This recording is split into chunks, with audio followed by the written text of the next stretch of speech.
Yes, kasi sabi ni, gaya ng binasa mo kanina, yung sabi ni T.S. Bersamin, malicious daw, false, fake news daw yung sinabi ng Congressman ng Mindanao, Congressman Ungab. Yun ang balat niya, di ba? Paano magiging fake news yun? Yung si Congressman Ungab, ang sinasabi niya base sa kanyang personal na kaalaman, personal knowledge. Kasi meron siyang kopya ng bicameral conference report kung saan nakita niya yung mga blanco. Maliban pa ron, ito ay binalidate ng ibang mga nakatanggap ng kopya. Yung mga senador, nakatanggap. Meron ding kongresista. So, hindi mo mapapasinungalingan yun. At yung sinabi naman ni Presidente Marcos Jr. na nagsisinungaling si Presidente Duterte dahil nagbigay siya ng komentaryo, unang-una wala akong akusasyon. Ang nag-aakusa si Congressman Ungab. Si Presidente Duterte ay nagko-komentaryo lang sa legalidad. Sabi niya, kung yan ang nangyari na may mga blanco dyan sa bicameral conference report, ay illegal yan. Kasi pinoporsify mo yung nasa loob. Kasi kung blanco yan, tapos nilagyan mo, pinil up mo, ibig sabihin, yung enrolled bill ay hindi dumaan doon sa proseso na itinatakda ng batas. Kaya may diferensya yan. Illegal yan. Kaya hindi mo siya nagsisinungaling. Nagbibigay lang siya ng opinyong legal. Kaya sabi ko nga sa artikulo ko, either yung reaksyon ng dalawa ay batay sa walang kaalaman o ignorante sila doon sa pinag-uusapan. Mukhang hindi nila napanood yung video conference ng dalawa. O kaya naman, hindi nila napanood, sinabihan sila na itong sinabi na mali. O, yan ang fake news na tinanggap nila. O kaya naman, kino-cover up nila ang naging maka-iskandalosong mga blanco na sa 13 pahina at 28 items dan sa bicameral report. Opo, attorney. At yung nga sumunod. Yes. Kasi Oo, tama attorney. At ito na nga, FPRD not lying. Hindi nagsisinungaling ang dating Pangulong Duterte. Watching the recorded video conference of the legislator and FPRD, it is unmistakable that the congressman from Mindanao was referring to certain missing items in the bicameral conference committee report and definitely not to the General Appropriations Act or GAA or GAA signed into law by PBBM. Nor can one be mistaken that FPRD was merely expressing a legal opinion as to the illegality of the infirmities contained in the BICAM report, which obviously were corrected in the GAA by filling up those missing items. Alam mo kasi, ang problema doon sa dalawa, binabago nila yung naratibo. Ang pinag-uusapan yung bicameral conference report. Exactly. Hindi GAA. Kaya siguro nung ma-realize nila kasi marami nang pumuna sa kanila, programa natin at yung iba pang mga nakapansin na mali yata yung kinokomentaryuhan nyo, hindi naman yung GAA ang pinag-uusapan kung hindi yung bicameral conference report. Doon nagsimula. Yes, attorney. At ito pa, ano yung magiging implikasyon nito? Legal implications dahil ito nga yung panghuli mong parte sa iyong sinulat. Tama ka. Alam mo, ayan ang pinakamahalaga dyan. Ang dapat nakatanungan dyan, anong implikasyong legal doon sa mga blankong pahina na naging batayan ng enrolled bill? Yan ang mahalaga dyan. Sige, pasabi. What is of paramount importance is the legal implications of the missing and subsequently filled up items, given that those blank items have been validated to be existent by some senators and party list representatives. Okay, patuloy ko lang. A party list representative who did not sign their assent thereto. The presiding senator says that there are no blank items in the enrolled bill signed by him. He denies that there were blank items in the BICAM report. He is either blind or covering up a fact already authenticated by his colleagues, attorney. Alam mo, Jade, alam mo yan, nakakayamot siyang ganyan, ha?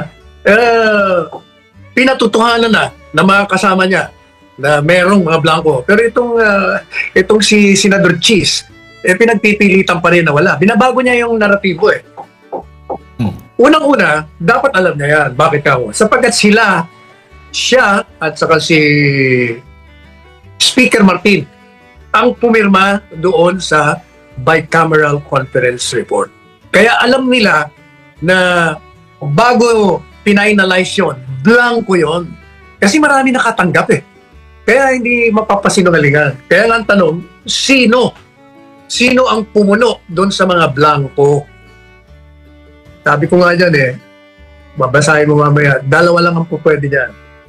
Either yung BICAM conference members, marami yun mga 15 sa Senado, 15 sa House of Representatives. Pero among the more or less 30 members, ang talagang nagdidesisyon dyan, siyempre, yung mga makapangyarihan, sino yun?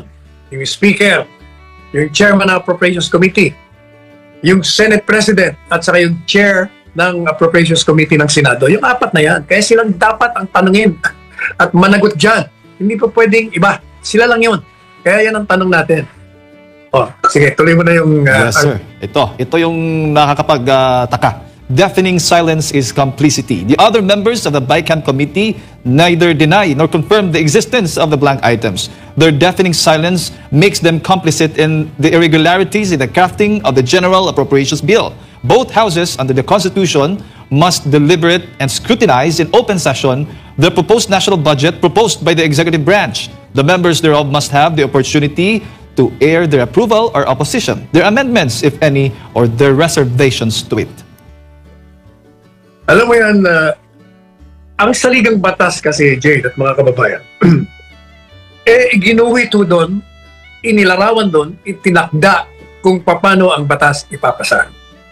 Tandaan po natin, ang Kongreso, dalawang sangayan, yung Kamara de Representante at Senado, ay isang deliberative body. Anong ibig sabihin ng deliberative body? Ibig sabihin, yung dalawang yon ay kailangan na sila ay magtatalakayan.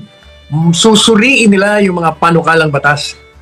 Mag-aargumento sila doon, pro or con. At kung may nakita silang mali, iwawasto nila. Kung may nakita silang pagkukulang, magbibigay sila ng amendments.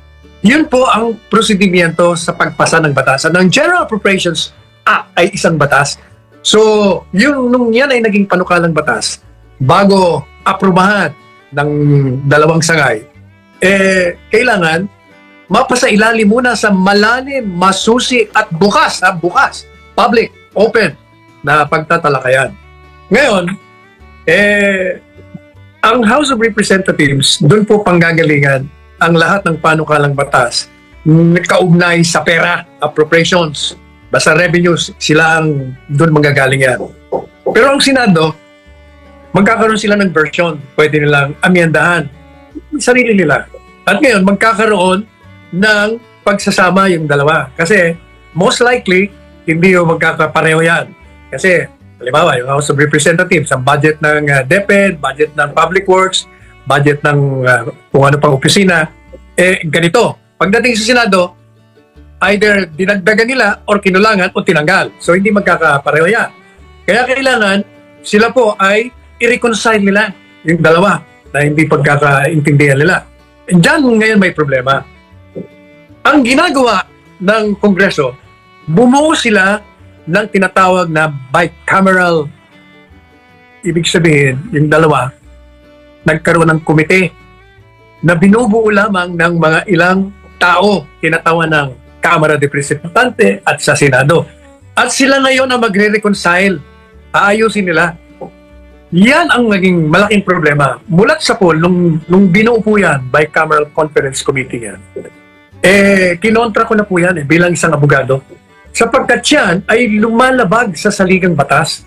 Sapagkat hinahayaan mo ang iilan miyembro ng dalawang sangay ng Kongreso, Kamara de Representante at Senado, ang siyang gagawa ng pinal na kabuuan ng panukalang batas na siya namang pipirmahan ng presidente.